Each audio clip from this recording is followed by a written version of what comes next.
चंबा जिला के करिया भड़िया कोठी संपर्क मार्ग पर बुधवार सवेरे एक जेसीबी मशीन के रावी नदी में फंस जाने के कारण चालक और परिचालक की सांसें थम कर रह गई। चालक और परिचालक द्वारा मदद के लिए चीखने चिल्लाने की आवाज सुनकर मौके पर लोगों की भीड़ जुट गई। इस बीच घटना की सूचना मिलते ही पुलिस और दमकल विभाग की टीम भी मौके पर पहुंच गई।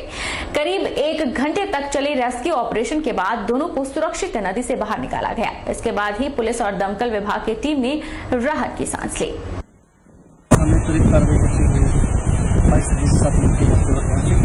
और मौके पर पहुंच के उन दोनों का रेस्क्यू किया। हमारे जो फायर के लोग हैं हमेशा की तरह इस बार भी उनका बहुत योगदान रहा, क्योंकि वो बहुत स्किल्ड लोग हैं, प्रोफेशनल हैं और वो रोल में काम कर जुटा है। हमको फायर उपकरणों को बहुत धन्यवादी है। इन्होंने बाकी ये सारा बहुत अच्छा ऑपरेशन किया और हमने इनके साथ कोऑर्डिनेट किया। सर रेस्क्यू करने में सर कोई परेशानी? परेशानियां रेस्क्यू में होती ही परेशानियां हैं, उन परेशानियों के बावजूद भी रेस्क्यू हमने अच्छे तरीके से कर लिया। दोनों लोग हमने सर्वाइव उनको ठीक ठाक निकाल लिए। ये हमारे लिए बड़ा संतोष का विषय है। हम जिस काम के लिए आए थे 2 ह्यूमन लाइफ को बचाने में फायर की सहायता से काम। मंडी जिला के जोगिंदरनगर शहर के करीब 400 कारोबारी अपनी अपनी दुकानें बंद कर सड़कों पर उतरे। रामलीला मैदान में काफी संख्या में कारोबारी इकट्ठे हुए और गुस्साए कारोबारियों ने सरकार के खिलाफ नारेबाजी कर शहर में रोष रैली निकाली।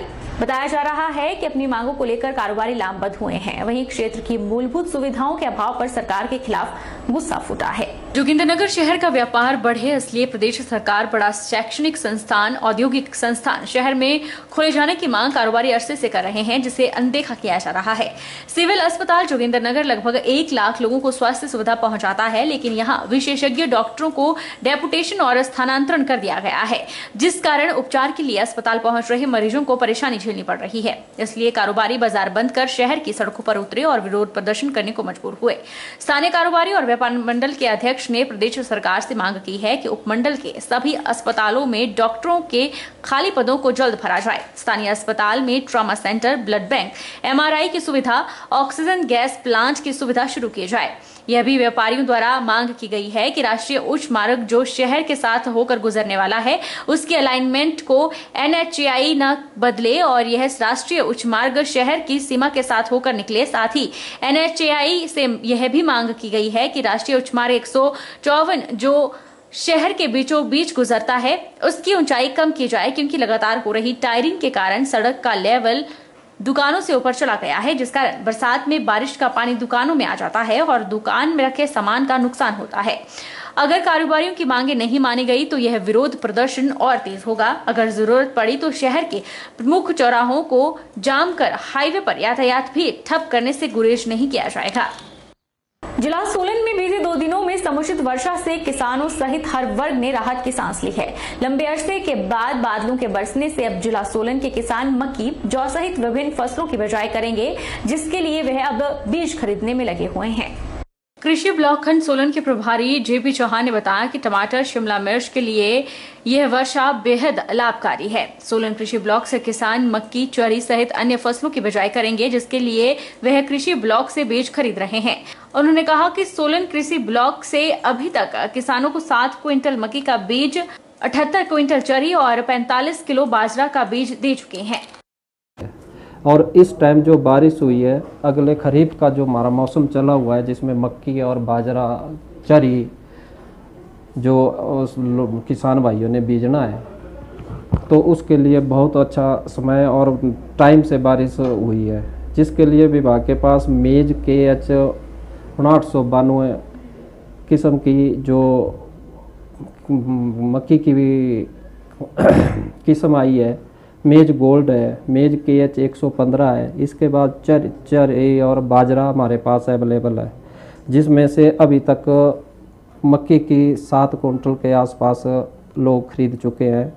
चरी 78 कुंटल के आसपास हम सेल कर चुके हैं, किसानों को वितरित कर रहे हैं, और बाजरा हम 45 किलो सेल कर चुके हैं। राजकीय वरिष्ठ माध्यमिक पाठशाला कन्या बिलासपुर में भारत स्काउट एंड गाइड्स द्वारा बिगनर्स कोर्स की 1 दिवसीय कार्यशाला का आयोजन किया, जिसमें ग्रुप लीडर्स, हेडमास्टर्स और प्रिंसिपल्स को ट्रेनिंग दी गई। कार्यशाला में सदर और स्वारघाट ब्लॉक के 50 ग्रुप लीडर्स ने भाग लिया और स्काउट एंड गाइड के बारे में जानकारी हासिल की। इस दौरान उन्हें स्काउट एंड गाइड्स का क्या है और इसका लक्ष्य क्या है, इसके बारे में बताया गया।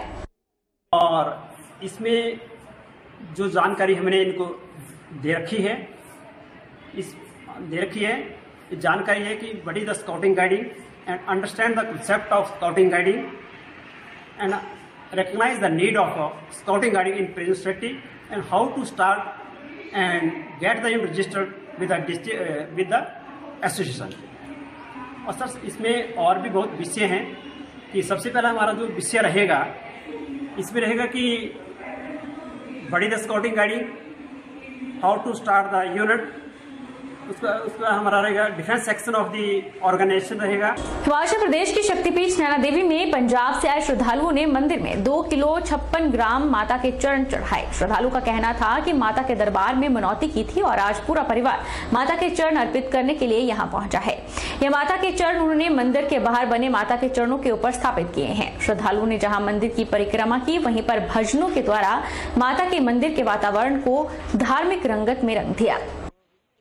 2 किलो 56 ग्राम चांदी है जी माता दी चरणों ਦੇ ਵਿੱਚ ਭੇਂਟ ਕਰਨ ਆਏ ਆ ਜੀ ਅਸ਼ੋਕ ਕੁਮਾਰ ਹੁਸ਼ਿਆਰਪੁਰ ਤੋਂ ਜੀ ਸੁਖਨਾ ਕੀਤੀ ਹੈ ਜੀ ਸਾਰਾ ਹੀ ਸਹੋਤਾ ਪਰਿਵਾਰ ਆਇਆ ਹੋਇਆ ਹੈ ਜੀ ਉਹਨਾਂ ਨੇ ਰਿਟਾਇਰਮੈਂਟ ਤੋਂ ਬਾਅਦ ਸੁਖਨਾ ਕੀਤੀ ਸੀ ਜੀ ਮਾਤਾ ਦੇ ਚरण ਚੜਾਣੇ ਆ ਤੇ ਅੱਜ ਸੇਵਾ ਕਰਨ ਆਏ ਆ। झंडूता विधानसभा क्षेत्र के तहत बिलही मेरेटा के ग्रामीणों का एक प्रतिनिधिमंडल उपायुक्त से मिला और जेजवी से संपर्क मार्ग बिलही मेरेटा के लिए सड़क खुलवाने की मांग को लेकर ज्ञापन सौंपा। ग्रामीणों ने बताया कि गांव की आबादी 500 के करीब है। संपर्क मार्ग 2006 से सरकार द्वारा निर्मित है और उस पर सरकार द्वारा करीब 1 करोड़ के करीब राशि खर्च की जा चुकी है, लेकिन इस संपर्क मार्ग को विभाग द्वारा सुचारू रूप से नहीं चलाया जा रहा, जिससे लोगों को समस्या का सामना करना पड़ रहा है।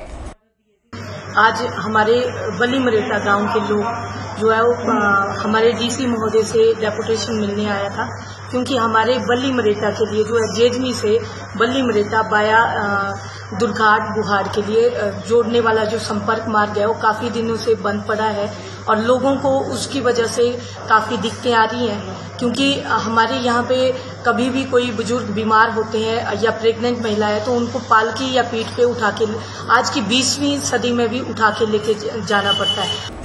बहरहाल बुलेटिन में इतना ही। आप देखते रहिए HP 24x7।